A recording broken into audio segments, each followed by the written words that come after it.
What's up, guys? How's it going? It's always me, Francesco, and this is, of course, the weekly live stream from Montemaggio. And, of course, this is the Wine Thursday. So today we are going to discuss about the, of course, Italian wines region.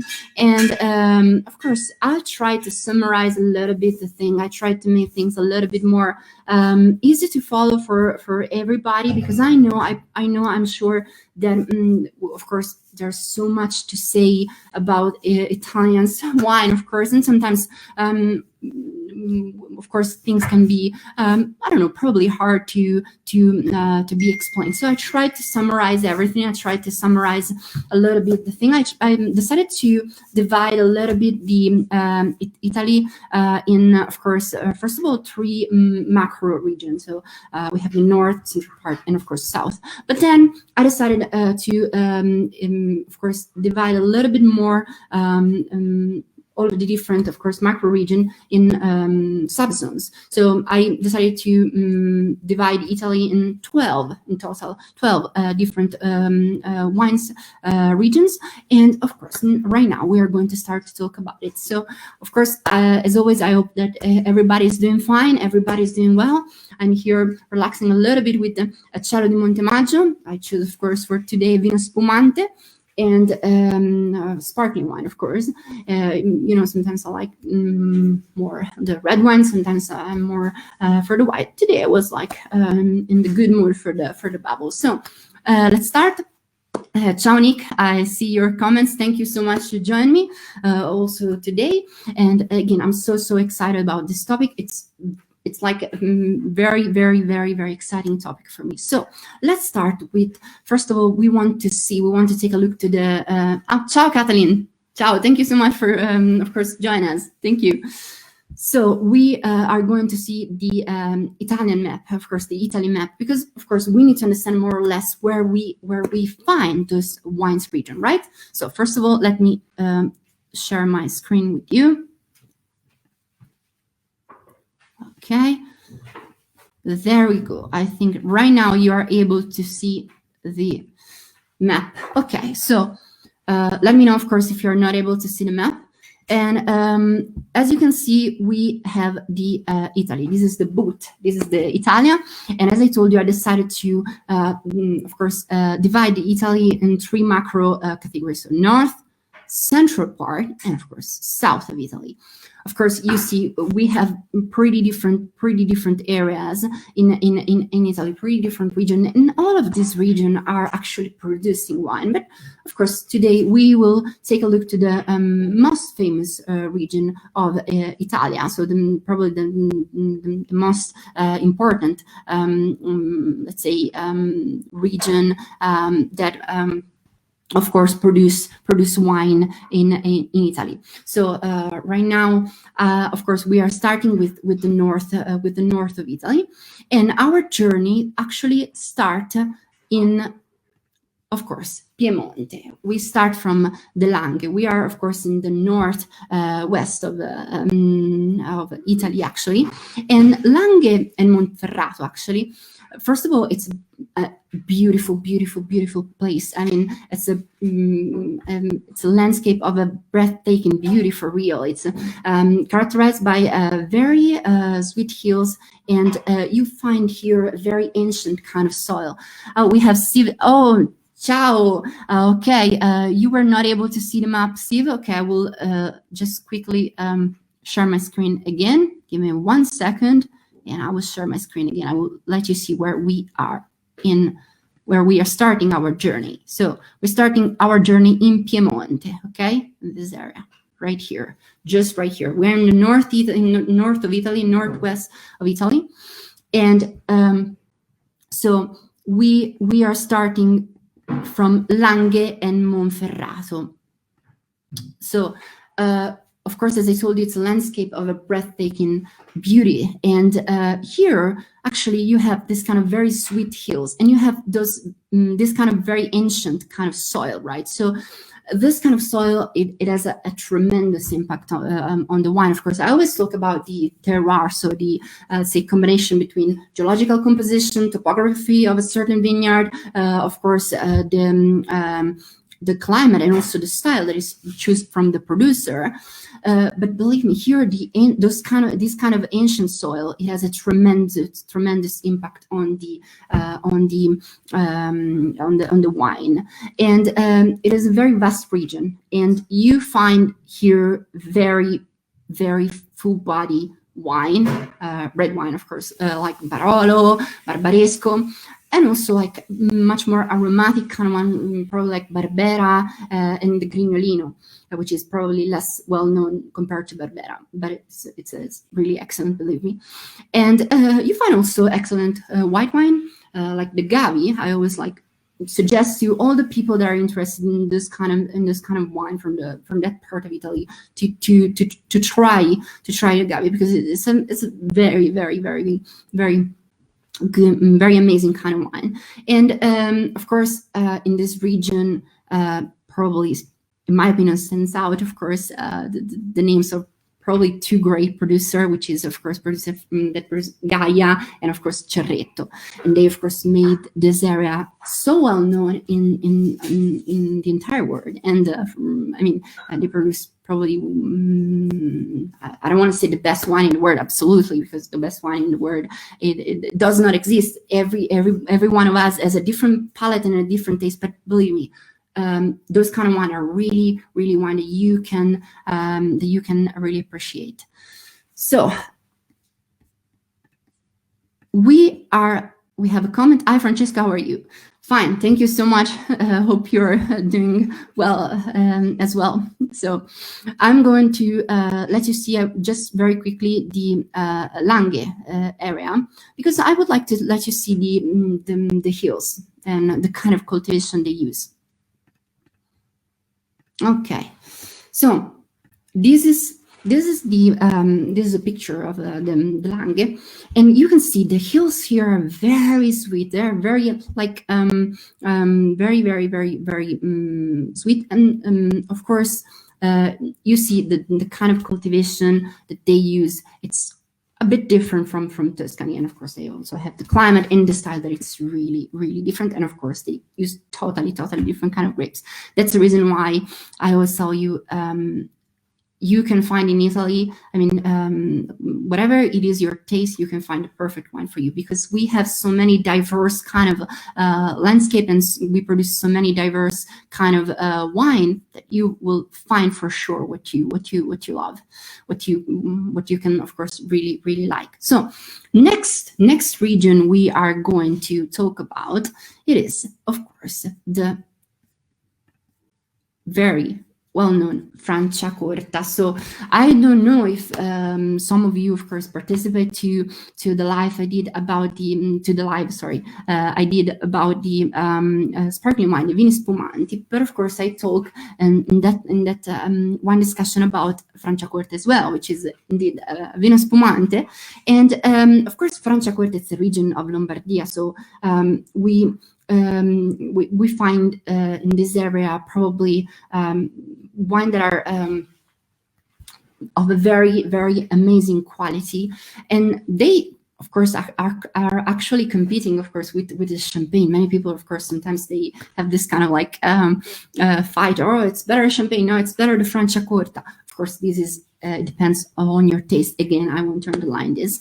And here you can find, of course, wine that are produced with metodo classico. So this is the Champenoise method. So it's the same kind of method they use in the Champagne area. But of course, wine are pretty different. And many people sometimes tends to probably think that Franciacorta is just like Prosecco. So many people asked me this question in the past, but actually no, they're totally different region, first of all, and even the idea and the style of the wine is totally different. First of all, the Prosecco, as I told you during the live discussion, it's produced with the Charmat method, which is a method where the wine is we create the bubble in the wine by adding pressure with an autoclave, which is a stainless steel tank. in Franciacorta, they tend to use the classical method. So you wait for second natural fermentation. You add sugar and yeast inside the bottle, and you create the bubble in this way. Prosecco tends to have, of course, probably a thicker bubble. Franciacorta has a very fine bubble, and in my opinion, but that's just my idea, my opinion, Franciacorta has a bit more persistency and a better aromatic, not better aromatic component, but they last, of course, a little bit longer. They are more prominent. Okay, so I found the word. Sometimes I translate from Italian to English, and it's always so funny. Okay, so right now we're going to proceed. We're still in Lombardia, so we're not going that far. We're going in Lombardia and in Valtellina. Of course, Valtellina, it's probably not as famous as Franciacorta, but of course you find wine that are amazing even here. We have here vineyards that are able to grow in the mountains. So many people call also them vigneti eroici, so heroic vineyards, because of course literally they are growing in such an amazing but difficult kind of place, and it's very steepy, very rocky. But this is actually good. You know, the first rule in viticulture, it is to let suffer the vineyard. It is to let suffer the vine. The more you let suffer the vine, the better will be the quality of your wine. Maybe you will produce a little bit less, but the quality will be amazing, absolutely. And here, of course, you can find a typical kind of vine. You find here in this region, of course, it's Nebbiolo. They call Nebbiolo here Chiavennasca, and of course, probably the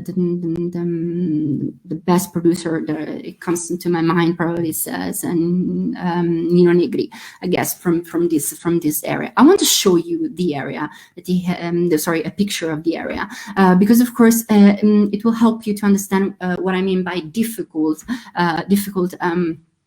kind of landscape. So let me show you 1 second. I will, of course, there we go. So it's so steep, so hilly, it's so difficult, but they found a way to manage also using this kind of terrace cultivation. And yeah, of course they are helped actually by the difficult landscape they have here, because of course it helped them to produce a better kind of wine, more fine, more elegant, actually, from this point of view. So, okay, next we are going to Trentino. So Trentino Alto Adige, it's basically the region you find in the northern part of Italy. So this region, it has very peculiar characteristic. And so give me 1 second. Few people are writing me that there is a problem with the connection. I don't know if they're Wi-Fi or if it's my own. Just give me 1 second and I will fix everything, probably. Give me 1 second. Okay, now it should be better. So really sorry. So we are proceeding. As I told you, we are in Trentino. Let me show you the map. Okay, we are in the northern part of Italy. Here, Trentino Alto Adige. And Trentino Alto Adige is a very interesting region. First of all, the climate, it's a bit more rigid, of course, compared to the rest, of course, of Italy. Or probably it's even more rigid than certain kind of areas of Piedmont. And yeah, in this area, they produce, of course, very different kind of wine. They produce, of course, if you remember from my wine discussion about the sparkling wine, they produce the Trento DOC, which is a sparkling wine, which is a vino spumante, and it's produced, of course, with the classical method as well, like Franciacorta and Champagne. But they also produce other kind of wine that are really particular. We have Moscato Rosa, which is actually a grape that is pink. It's a grape that is pink, and it's so So they're telling me that you are not able to see the map. Okay. Okay, so I'm so sorry. Just give me 1 second and I will share the map again. Okay. So as I was telling you, we are here in Trentino Alto Adige. And I was telling you that they produce the Trento DOC, which is, of course, a wine that is produced with the classical method. But as well, they don't produce only those kind of wine. They also produce other kind of wine, like, as I told you, the Moscati Rosa, so wine that are produced from a certain kind of grapes that are pink, that are actually pink. So just give me 1 second. I will just stop the screen, the screen sharing. And as I told you, they also produce the Gewürztraminer, which is a pretty aromatic kind of wine, really, really aromatic, really refreshing kind of wine. So if you're interested in this kind of wine, just of course, try to discover those kind of, of course, Gewürztraminer. So now, of course, we are proceeding and we are going to talk about Veneto. And of course, this region produce great red wines, and they are influenced by the nearby Lake Garda. So they have this climate that it's pretty unique because of the lake. And here, one above all of the others, wine is probably the Amarone, and really, I mean, for me, the Amarone, it's a very interesting wine, and again, it's because of the climate. They have such a different kind of wine. Proceeding, we stay in Veneto, but we are going to talk about Prosecco. So again, we are talking about another Vino Spumante. That's the reason why today I choose also the Vino Spumante, and I'm going to show you the picture of a Prosecco vineyard in a second. What I want to tell you about the territory, it is that here it's made by very small hills, and of course, they produce this sparkling wine using the Charmat method, and they are unique, in my opinion, unmistakable, because they have a slightly thicker bubble. And actually, lately they are becoming more famous than champagne, but of course, they get, my opinion, but they get a little bit less complexity.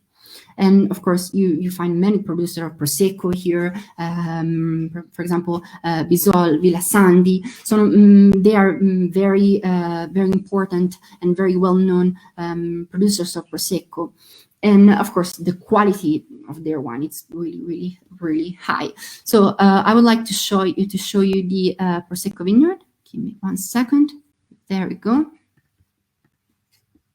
There we go. Okay, so this is a Prosecco vineyard, and you can see the hills are very sweet here. The water tends, of course, to go down pretty well anyway. And they also know that on the top part of this vineyard, they are able to find the best quality. So they made a selection for the best quality Prosecco, always like on top of the vineyard, on the top part of the vineyard, where they, of course, have a better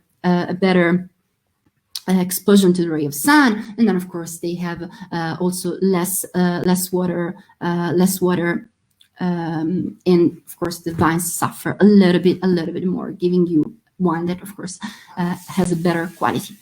Right now we are going to talk about Collio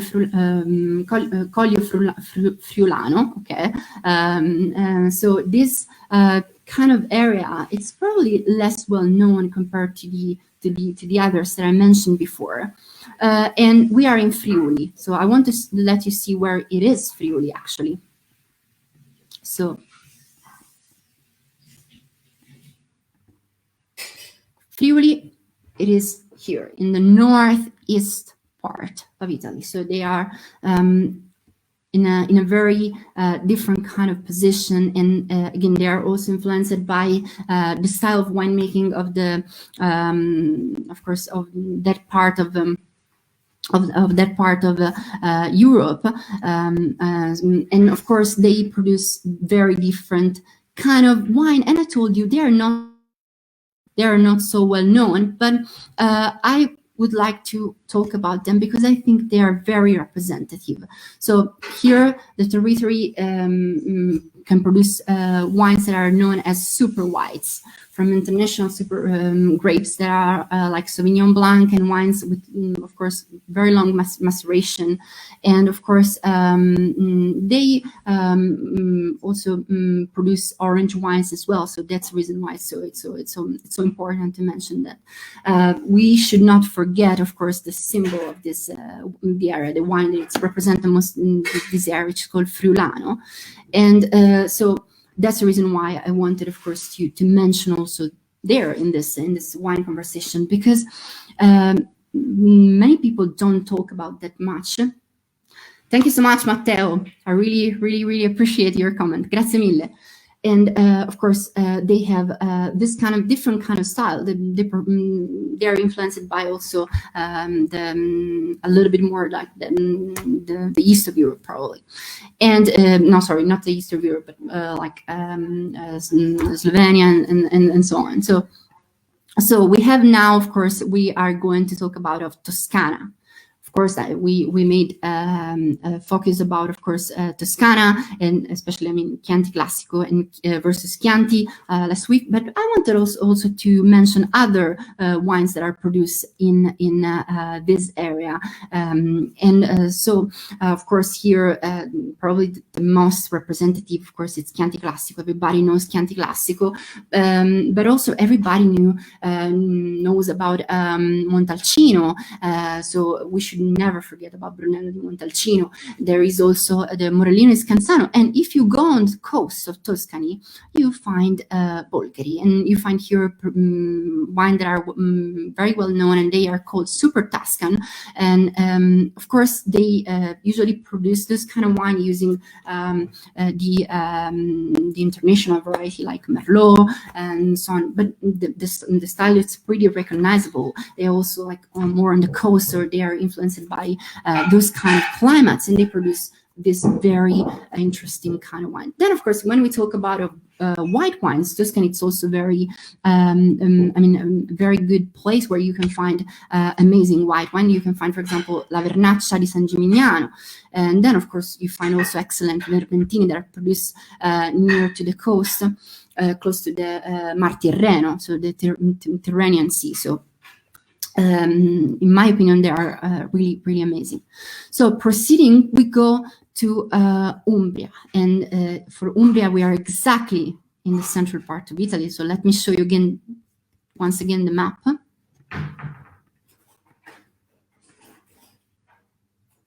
There we go. There we go. We have the map once again. We are in the heart of Italy right now. This is called the green heart of Italy, and it's exactly in the central part. Of course, you can see we have here the map, and of course this area it's of course different from Toscana. We have another question. I love Morellino di Scansano. I think everybody loves Morellino di Scansano. It's a really interesting, really interesting kind of wine. Thank you for the comment, Matteo. And a very beautiful fruity aroma. And it's also very refreshing. It's a wine that you can serve also in the summer, a little bit chilled up, although it's red, and it's really refreshing. So about Umbria, going back to Umbria, as I told you, this is the hearth of Italy. This is a green hearth of Italy. Very, of course, rich nature. Produce, of course, two fundamentals wine, both very tannic. We have Torgiano and Sagrantino di Montefalco. And of course, in this area, Lungarotti, of course, is one of the first wineries that started to produce wine and it was one of the first winery that it was run by, of course, a lady. So that's the reason why I wanted to mention them, because Montemaggio is also a female-run company. The owner, of course, as everybody knows, is a young woman, Valeria, and the manager, Ilaria Nichini. She's also a very young woman. So we are a female-run company, and we are very proud about it. So we always want to mention to all the people that are following us other companies that are female-run companies. So of course, Lungarotti, we have Mrs. Lungarotti, that of course she's doing an amazing job. So now, of course, we are going to the south of Italy. We are going to talk about Irpinia. So what's, first of all, Irpinia? So if you take a look on the map, you will not find a name Irpinia. You will find, of course, Campania, and you will find the Avellino provincia, so the province of Avellino. And Irpinia was the historical geographical name that more or less the area of Avellino has. And of course, here in this region, they produce, of course, wine that are pretty distinctive, and that's the reason why I wanted so much to share with you and talk about with you with this about this wine. So we have, of course, wine that are very full body and fruity wine, both red and white. We find, of course, the Falanghina is the probably most important and well-known white wine from this area. And the thing that I really like about this place, it is that it's very influenced by, of course, the soil, and the soil is a volcanic soil because they are close to Vesuvio, so the volcano, and of course the soil gives this kind of very distinctive traits that is, of course, give more like minerality to those kind of wine, and of course. In my opinion, they also have this kind of landscape, which is a bit more gentle, and again, the soil gives this kind of minerality. So I want to show you the picture. There we go. We have the picture here, and you can see the landscape is a bit more gentle compared to the landscape we saw previously. And again, this soil is a volcanic soil for the majority here. Also in this picture, the colors are beautiful, really beautiful. So, okay, I'm going to stop the screen sharing, and we are finally arriving to Puglia. So why I love so much Puglia? Puglia, in my opinion, you find amazing. Oh, Caterina is writing me. Hi, Francesco. How are you? I'm very fine. Thank you so much, Caterina. How are you? I hope, of course, you are doing great, as always. Thank you for the comment. So we are, of course, now arriving in Puglia with our journey. And in Puglia, of course, they produce very great red wine, such as Primitivo, Negramaro, and Nero di Troia. For me, those kind of wines are ones that I really appreciate, and this wine has great body, and you know the grapes here are constantly exposed to a very big quantity of ray of sun, and the temperature are very high. So you know, when you have this condition, usually the sugar percentage inside the grapes goes a little bit higher, and of course wine tends to be very important in terms of body and in terms of like characteristics. So they are very bold as well. So of course here in this part of Italy, you find this very distinctive kind of wine. They also produce white wine. They call it Apulian white wine, but of course they are probably less well known. So let me tell you a little bit about those kind of white wines. So we have Bianco d'Alesano. And of course, Bianco d'Alesano, it's of course, in my opinion, a very distinctive kind of wine. And you know, it was of course produced first of all, it's an indigenous variety of Puglia, so it was produced in that area for the majority, and the origin is actually uncertain.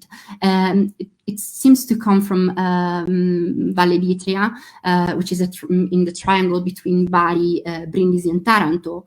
And of course, we don't know actually that much about it. But anyway, it's a very, very important kind of white, and this really, I suggest if you find it, just try it, just taste it, because it's really really amazing. They also produce another white, which is called Bombino Bianco, and the Bombino Bianco, of course, it's a grape variety that of course it's widely cultivated in the province of Foggia, and actually, if we want to be more specific, in the area of San Severo, and which is actually representing a very huge area for the wine production, as well as Gargano. And we can also find Bombino Bianco actually not only in Puglia but also in Basilicata, but it's probably in San Severo, so in Puglia, the area where you find the real Bombino Bianco. So even, I mean, they are producing since centuries there. So, and of course, in my opinion, it's one of the most important variety in the south of Italy, and you find also important cultivation in Lazio as well. So if you are interested, you can also try the Bombino Bianco also from Lazio area. So I want to let you see for 1 second the Primitivo Vineyard, because they are very characteristic. So let me show you this. Okay, so as you can see, this is the Primitivo. Those kind of grapes are very, very, very, very, very thick. As I told you, they are exposed to a very important amount of ray of sun, temperature very high. The skin is pretty thick. The vine itself, they look very thick actually, and they're very resistant, very resistant kind of grape variety. And again, it's amazing, really amazing. So I really recommend you to try it. Next and last wine region is Sicily. Sicily, of course, it's always in my heart. And actually, in Sicilia, the cultivation of vine in Sicily has very ancient origins, and it's basically spread all over the island. We should, of course, mention Marsala, which is, of course, more like a sweet kind of, more like, yes, we can say sweet kind of wine, like a liquor wine. And of course, we should mention the Etna wines, so the wines that are produced on the Etna. So again, we have this volcanic kind of soil, and also we have the Nero d'Avola. But in my opinion, the thing we should talk about the most about, of course, Sicilian wine is the Malvasia delle Lipari. And why, of course, I wanted to tell you so much about Malvasia delle Lipari, because in my opinion, those kind of wines are very distinctive. First of all, Malvasia delle Lipari DOC, it's a denominazione, so it's a DOC from, of course, wine that are produced by Malvasia, and they are only producing the Isole Eolie. This is, of course, an